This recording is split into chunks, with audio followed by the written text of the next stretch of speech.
Welcome to the show, everyone. I'm your host, Austin Brown. This is Above the Fold. Today I'm here with Kara Johnson, editor for the Vista. Um, this is Kara's last semester, so she'll be gone after this year. Kara, you had a editorial this week called "Senators for the People?" It's up to UCO. Um, and in the editorial, you quote UCOSA voted to change their own bylaws on the registration process of a member. Could you give us more information? So they voted to change the bylaws on their resignation process.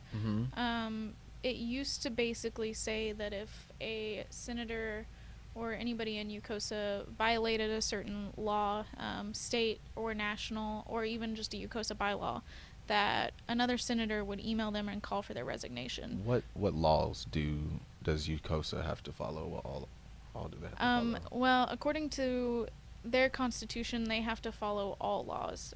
UCOSA constitution law, UCOSA bylaws, any state or national law. Which would be like OMA, right? Yeah. Gotcha. A specific of that is definitely the Oklahoma Meetings Act and the Oklahoma Records Act. The open meetings and open records.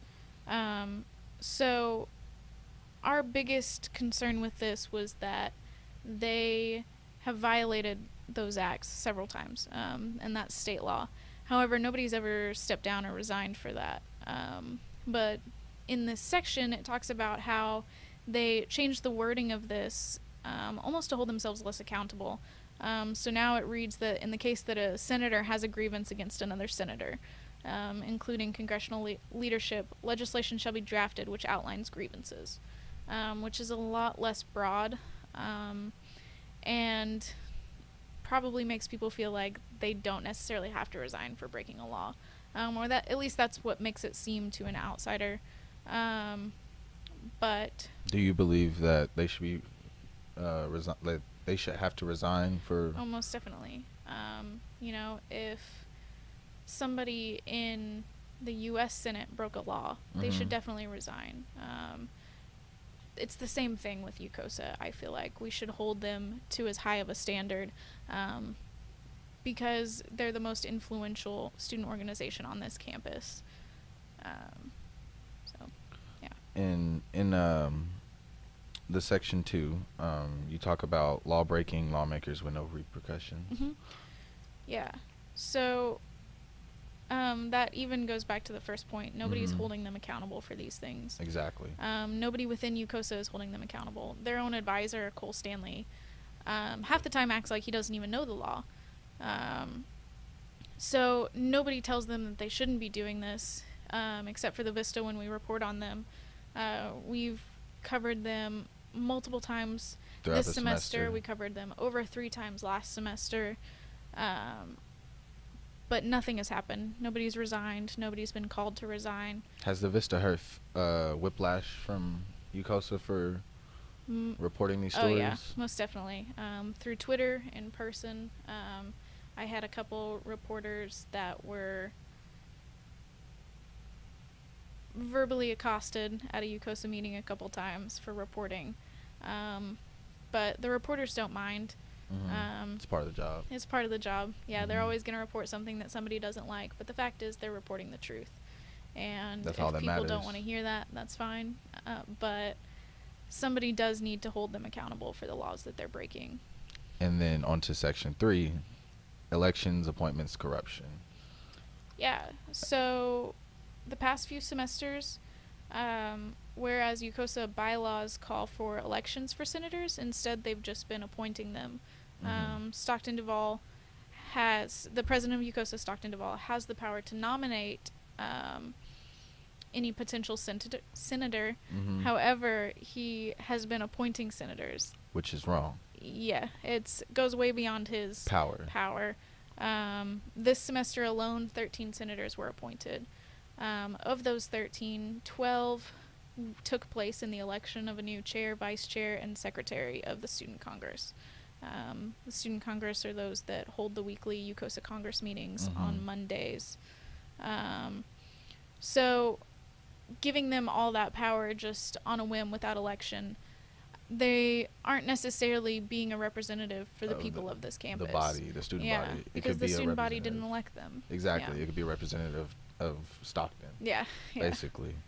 And then onto your fourth point, everyone's favorite topic, money. You say we're charged $14.25 per credit hour, and the average student works a 15-hour work day. Class load. Yeah, class load. There we go. She got me. And the final math you came out with was 1.1 million is what they have for student activity fees. Yeah, so that's what goes directly to UCOSA. There are over 14,000 students on this campus. Yes. And at each average a 15-hour load, each student's paying around $225 a semester. UCOSA gets 35% of that total. The total is 3 million, so 35% of that is about 1.1 million. UCOSA then disperses that money among student organizations on campus. So how that happens is UCOSA representatives have one meeting with 1 to 2 representatives from each student organization on campus. And those student organizations have to basically say why they need that money, what they're going to do with it, and why UCOSA should give it to them. And then UCOSA decides whether or not they want to give it to them. So it's really up to them if the photo club on campus gets the $800 they asked for. And if they don't get that, that organization might not be able to run anymore. Exactly. So out of that 1.1 million, 16% goes directly to UCOSA. And that's for their operations. And how much is that? 16%? That is $176,400 roughly. Just the rough math. And it's all for UCOSA? All for UCOSA.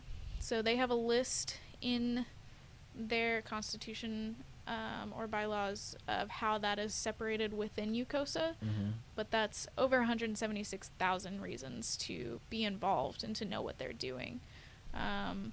Because that's a lot of money that they're in charge of. And if any of that money or any of student organization money doesn't get used throughout the semester or throughout the year, it goes into a separate fund, a reserved fund, that UCOSA also controls. That fund holds upwards of millions of dollars as well. Gotcha. So they can pull that out at any time.